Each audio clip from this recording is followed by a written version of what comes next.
पूछताछ में जुटी पुलिस की टीम। मध्य प्रदेश के जबलपुर में बदमाशों ने युवक पर किया चाकू से हमला। सोशल मीडिया पर वायरल हो रहा पीटने वाला वीडियो। राजस्थान के जोधपुर में 3 साल की मासूम से दरिंदगी। सीसीटीवी फुटेज से हुई आरोपी की पहचान। पुलिस ने आरोपी को गिरफ्तार कर जांच तेज की। दिल्ली के देशबंधु इलाके में हुए दर्दनाक हादसे में पुलिस ने दर्ज किया मुकदमा। शनिवार की शाम एक युवक पर गिरा था एसी। घटना में हुई थी युवक की मौत। बिहार के मुजफ्फरपुर में उपद्रवियों ने थाने में की तोड़फोड़। पुलिस ने 17 नामजद और 250 अज्ञात लोगों पर दर्ज किया केस। घटनास्थल से 30 से ज्यादा बाइक बरामद की गई। उत्तर प्रदेश के सीतापुर में ट्रैक्टर ट्रॉली ने बाइक को मारी जोरदार टक्कर। सड़क हादसे में कावड़िए की मौत। 2 लोग गंभीर रूप से हुए जख्मी। उत्तर प्रदेश के नोएडा में तेज रफ्तार कार ने कई लोगों को मारी टक्कर। कई लोग बुरी तरह से जख्मी हुए। अस्पताल में कराया गया भर्ती। उत्तर प्रदेश के शाहजहांपुर में 2 बाइकों में जोरदार भिड़ंत हो गई। हादसे में 6 लोग बुरी तरह से जख्मी हो गए। अस्पताल में कराया गया भर्ती। सीतापुर में सीओ की गाड़ी को कार ने मारी टक्कर। गुस्साए लोगों ने कार में की तोड़फोड़। पुलिस ने कार को कब्जे में लेकर के शुरू की कार्रवाई। महाराष्ट्र के नासिक में ब्रेक फेल होने की वजह से खाई में गिरा कंटेनर। हादसे में 5 लोगों की मौत हो गई। 4 लोग बुरी तरह से जख्मी हो गए। मध्य प्रदेश के धार में पिता की शिकायत करने थाने पहुंचा बच्चा। नदी में नहाने पर पिता ने अपने बच्चे को थर्ड डांटा।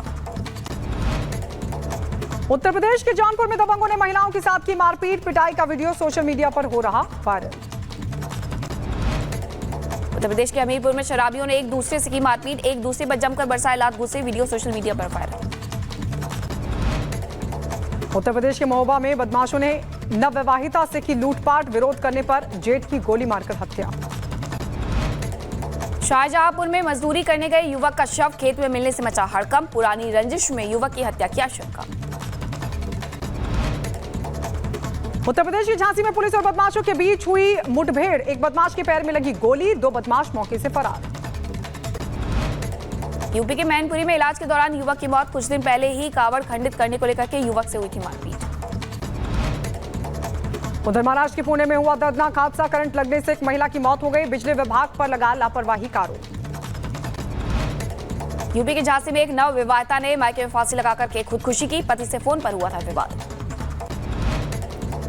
यूपी के सहारनपुर में संदिग्ध परिस्थितियों में हुई युवक की मौत। दोस्त के घर युवक का पेड़ पर लटका मिला शव।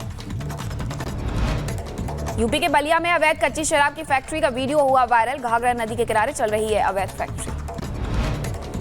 यूपी के सीतापुर में एक्सीडेंट के बाद 2 पक्षों में मारपीट का वीडियो आया सामने। बाइक सवार ने राहगीर को मारी थी टक्कर।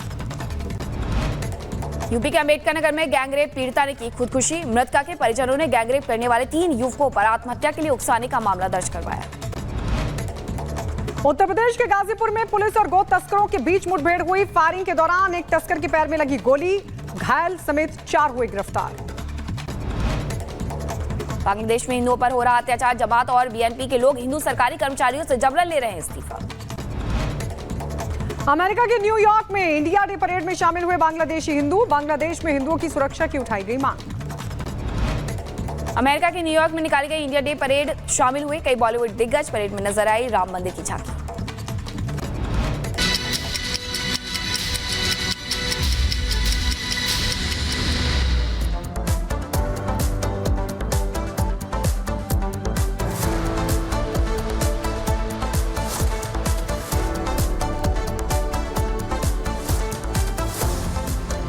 और एक और अहम खबर बांग्लादेश से आपको बता दें। एक तरफ लगातार बांग्लादेश में हिंदुओं पर हमले हो रहे हैं। हमले थमने का नाम नहीं ले रहे हैं और अब बांग्लादेश में काम करने वाले हिंदुओं की नौकरी पर भी खतरा है। जिहादी जबरन उन लोगों को नौकरी से बाहर निकाल रहे हैं जो हिंदू हैं, टीचर के तौर पर या अलग अलग क्षेत्र में काम कर रहे हैं। उनको जबरदस्ती नौकरी से बाहर निकाला जा रहा है, नौकरी से बेदखल किया जा रहा है। एक तरफ लगातार हिंदुओं पर हमले हो रहे हैं और कैसे बर्बरता की तस्वीरें बांग्लादेश में अलग अलग जगहों से सामने आई है, ये हमने आपको दिखाया है। महिलाएं लगातार टारगेट पे रहीं, लेकिन अब नौकरी से भी निकाला जा रहा है बांग्लादेश में काम करने वाले हिंदुओं को। एक तरफ प्रधानमंत्री नरेंद्र मोदी से अंतरिम सरकार के मुखिया मोहम्मद यूनुस ने बातचीत करके हिंदुओं की सुरक्षा की बात की थी। उन्होंने कहा था कि हिंदुओं की सुरक्षा के लिए बड़े कदम उठाएंगे और जो भी बांग्लादेश में हिंदू रह रहे हैं उनकी सुरक्षा के प्रति हम प्रतिबद्ध हैं और आपको आश्वस्त करते हैं। लेकिन अब देखिए किस तरह से जबरदस्ती नौकरी से निकलवाया जा रहा है। जिहादी ताकतें, जमाती इस्लाम के लोग किस तरह से हिंदुओं को नौकरी से जबरदस्ती निकलवा रहे हैं, उनका रेजिग्नेशन ले रहे हैं और उसके बाद जैसे ये लोग रिजाइन करते हैं, जो हिंदू वहां काम कर रहे हैं वो रिजाइन कर रहे हैं, तो एक सेलिब्रेशन सा माहौल बन जा रहा है। ये 3 तस्वीरें इस वक्त आपको दिखा रहे हैं कि पहले घर जलाए गए हिंदुओं के, अब हिंदुओं की नौकरी छीनी जा रही है और बांग्लादेश में लगातार हिंदुओं पर अत्याचार बढ़ता जा रहा है और भारत में भी इसको लेकर जगह जगह प्रदर्शन किए जा रहे हैं। आम लोग लगातार प्रदर्शन कर रहे हैं, लेकिन हमने আপনারা সবাই এগিয়ে আসুন, এটা বামুনিয়া পাহাড় করা গাছ, আপনারা সবাই এগিয়ে আসুন।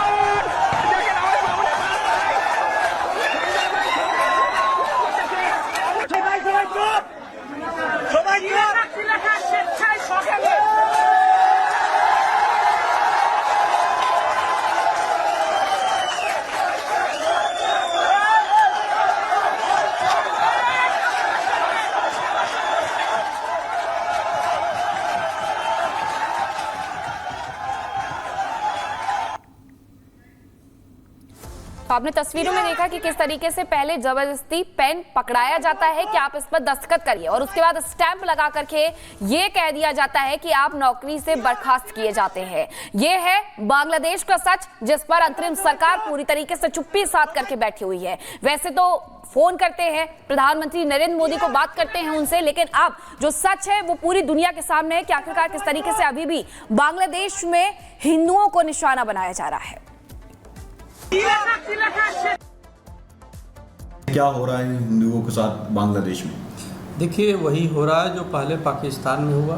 पाकिस्तान में आप देखिए कि जब बंटवारा हुआ तो एक बहुत भारी संख्या में वहाँ हिंदू थे, लेकिन जिस प्रकार से वहाँ पे हिंदुओं का दोहन हुआ, हिंदुओं की हत्या हुई, मंदिरों को तोड़ा गया, बहू बेटियों को वहाँ पे सरेआम उठा लिया गया, उनके साथ दोयम दर्जे का और हिंदुओं को वहाँ पे जीवन पाकिस्तान में नरक कर दिया गया, उसी प्रकार से बांग्लादेश में हो रहा है। यह भारत सरकार को भी ये समझने वाला विषय है। इसे हमें सख्ती से वहाँ पे संदेश देना होगा कि हमारे हिंदुओं पर किसी प्रकार से अगर इस प्रकार से अत्याचार होता है और उनकी सुरक्षा नहीं दी जाती है तो उसके अंतर्राष्ट्रीय स्तर पर उसकी आवाज़ उठाने की आवश्यकता है। हमें हिंदुओं की रक्षा वहाँ किसी भी तरीके से करनी होगी। हमें अल्पसंख्यकों की रक्षा, सुरक्षा, बहु बेटियों की रक्षा, सुरक्षा करनी होगी। इसका संदेश, मूल विषय ये है, हम देना चाहते हैं पूरे अंतर्राष्ट्रीय स्तर पे कि विश्व बिरादरी इस बात को समझे। हिंदुओं पे जब अन्याय अत्याचार होता है तो विश्व बिरादरी मौन रहता है और हजारों लाखों की संख्या में बांग्लादेश में हिंदू प्रभावित हो रहे हैं। उनकी बहु बेटियों को सरेआम बाप के सामने बेटी के रेप हो रहे हैं। आप अब देखिए नौकरी की वो हो गई कि नौकरी उन्हें सरकारी छोड़ना पड़ेगा, तो ये तो बहुत ही अन्याय है, बहुत दुर्भाग्यपूर्ण है। हम इसकी घोर निंदा करते हैं और हम चाहते हैं सरकार, भारत सरकार और संयुक्त राष्ट्र संघ इस पर तत्काल कड़ाई से हस्तक्षेप करें।